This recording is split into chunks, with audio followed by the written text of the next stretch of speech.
it really then, I think the first time I had a 10 cc, it worked, but there was still a little bit of pain, and I told the doctor, so he said, well, you can have 20 if you still need to. And most of the time I did. I think there was maybe 1 or 2 times I didn't. But most of the time I needed 20 cc's to be in any kind of state where I could relax and try to sleep and get rid of this migraine. And I'm not sure how morphine relates to oxycodone and Vicodin, but I had a prescription at the time that I was being tortured with my son in East Wenatchee. I had a prescription for maybe something like 30 10 milligram oxycodone a month. And for somebody who doesn't use narcotics at all, it sounds like, oh my gosh, you know, taking a narcotic every single day. I was in extreme pain every single day. And I actually had to take 1 or 2 pills every day because they only last so long. And when I was being tortured, there was nothing that touched that level of pain. The level of pain, basically, for oxycodone at one time didn't touch that pain. It was like taking, for those who have extreme migraines, it was like taking one little baby aspirin in the middle of this excruciating, painful headache, migraine, when really you need 20 cc's of morphine. So the level of torture and the pain level was pretty much at the very top. It was as bad as it gets. And that incapacitated me. So then doctors were starting to say that I was a drug user. They were trying to use the fact that here I was in extreme pain and needing painkillers. They said, you know, there's no reason why you should keep needing these painkillers. You're drug dependent. And I wasn't. I was being tortured. I was in severe pain. It kind of felt like maybe it was childbirth pain, but then I realized it was being tortured. And it caused such extreme pain in my pelvis and my tailbone and that whole area, as well as other parts of my body, that it sort of masked the idea, or the idea of my childbirth injuries kind of masked the torture that was occurring and where it was being concentrated. But it was severe. There was hardly any level of narcotics that they were giving me that was sufficient. And I am not the type of person that wants narcotics at all. I prefer to have my mind clear and thinking fast. And narcotics tend to slow your brain down just a little bit, I think, and can over time have effects. So basically I was being tortured again. I was being tortured on a much more extreme level, and I was watching my son being tortured, and he was suffering. It was right in front of my eyes, and I saw the cat going crazy and pooping all over the place. All of a sudden, acting like it was in pain. It was acting like it was getting jolted on the back, so it was trying to run from something. It would kind of cry out like a cat cries out. And then it would race across the room, and then suddenly there's poop everywhere. It wasn't, to somebody it's maybe funny, but it's not funny. It was torture. It was just as bad as people in North Korea who are being tortured, and that was happening in East Wenatchee. And it was happening to not just me, but to my innocent son. And I was innocent. I mean, I was not guilty of anything to deserve being tortured. I mean, so I wasn't able to attend that hearing for the negligent driving. And there were other things that, because of being tortured, I couldn't attend, obviously. So the ambulance people were coming, and many times making fun of me and saying there's nothing wrong, and then I was getting to the hospital and they were trying to make me look like a hypochondriac, mentally ill person. And finally I explained to someone, finally I was in the ambulance one time, and one of the techs did do my blood pressure and my heartbeat, and did say there, and was shocked. And at that point, at least he knew that I wasn't lying. That, I mean, it wasn't in my head. That something was clearly physically affecting my body, because he said, "Is your blood pressure usually high?" And I said, "No." And he said, "It's like 180 or something." I mean, it was really, really, really high. And he said, "Do you have heart problems?" And I said, "No." And he said, "Oh, you have your heart's skipping all over the place. You have an erratic heartbeat." And I don't usually have really strange symptoms, but the fact that he was able to catch it is just because it had just happened, and they got out there fast enough, and then they took the diagnostic, and it showed that it was bad. It was that bad then. And then later, by the time I was at the hospital, it was totally down. I mean, like 10 minutes later, before I even got to the hospital, things had subsided.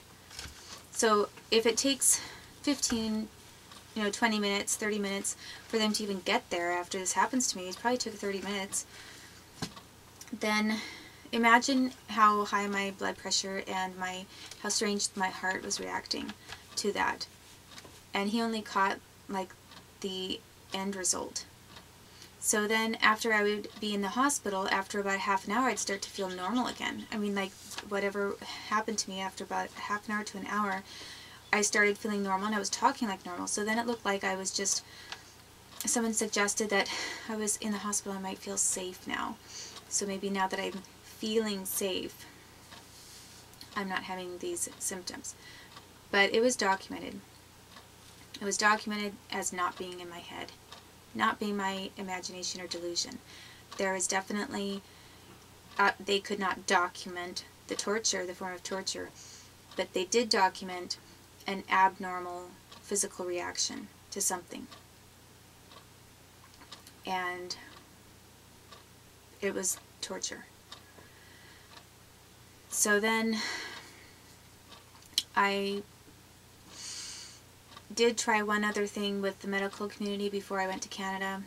I was told to go to Lake Chelan and try their medical facilities, since they were not reimbursing me for driving to Seattle. And I'm not sure, actually. I don't even know. I must have just been really out of it to think that I would go ahead and drive to Lake Chelan after the state had refused to reimburse me for driving to Seattle. But they were telling me that I had to do it anyway. And they weren't even saying we'll pay for it. Like they had promised, here they are requiring me to do this, or I lose my funds with my son. And yet they're trying to make it impossible for me to even afford it. So I did try at one point to go to Lake Chelan. I mean, I think maybe at that time, possibly I had some, like $100 for my birthday money, something like that. And I went to Chelan actually after I had a blood, I knew that they did a blood lab on me. They were always doing blood stuff, like a lot of blood work on me at Central Washington. Basically, they were torching the living daylights out of me and then sending blood samples back to people who thought it was funny. And I found out that, according to one of the labs, I was extremely, extremely low in potassium. And I just thought that's probably because of all the dehydration from this MRI technology that's being centered over the house and my son and I all the time. And I thought, well, it looks just like something off balance for me. But if my son's blood also shows the same result, it confirms that this is happening to both of us. And what are the odds that we would both have really abnormally low potassium unless we're both being targeted? So I took him to Lake Chelan and asked for blood work for him because he was feeling sick too. And first they said they'd do it, And then they made a big deal about it and acted like they were trying to do it, but they couldn't do it and didn't know how. And they basically kind of tortured him. They sort of like poked the needle around so that he felt afraid. But then they didn't put it in right. And I mean, I could see where it was supposed to go. It's not that hard. I watched my mom giving the dogs shots all the time. I've watched many people giving shots.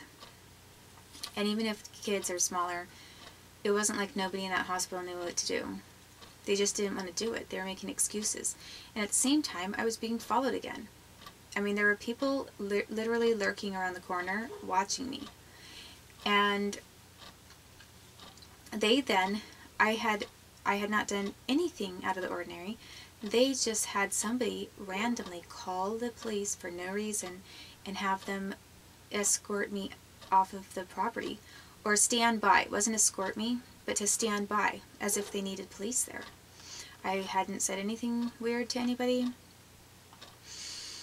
I wasn't upset. I did ask to speak to a supervisor or head person after they were claiming they couldn't do this for my son.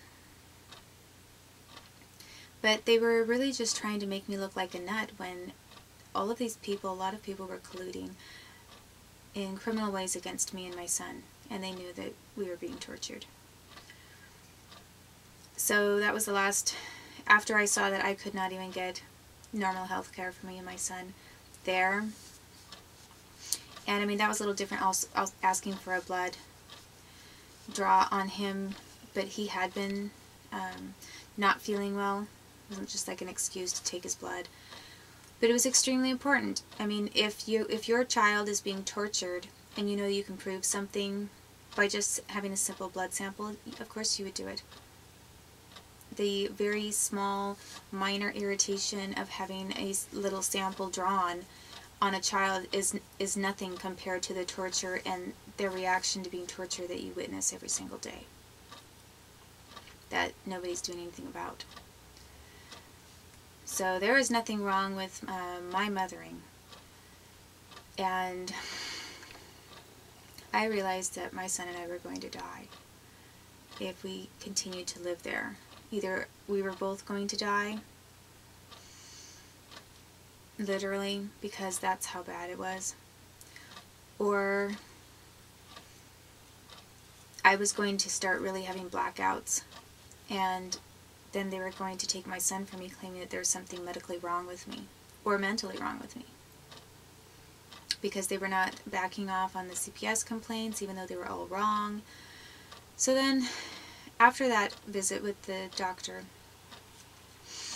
they started making a big deal about how I need to go see a drug, into drug counseling maybe. Like social services was suggesting, well, maybe you could have a urine test.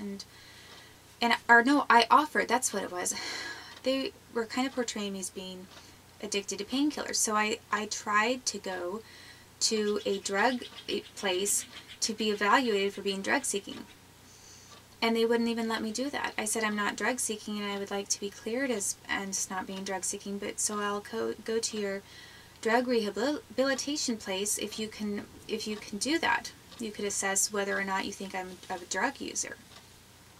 So they refused to do that. I mean, if I'm such a drug user, why is the state trying to block me from going to drug rehab and asking them if they could do an assessment? They never wanted any kind of documentation that proved they were lying about me. So after I tried to do that, and they blocked me from that, I couldn't get on Social Security because they were blocking me from getting physical Social Security when I was being tortured by the federal government. And, you know, I'm having a problem even getting, what, $700 while I'm being tortured with my son. So then I went to, I actually emailed the Department of Energy because the pain was so extreme and I knew that the Department of Energy had something to do with it. And I sent several emails and they did respond to me. And then, but I didn't really know what to do, I guess. But they did respond. And I sent, when I was first at the East Wenatchee location, at one point, one day, you know, when I had just taken my painkillers, I sent an email to military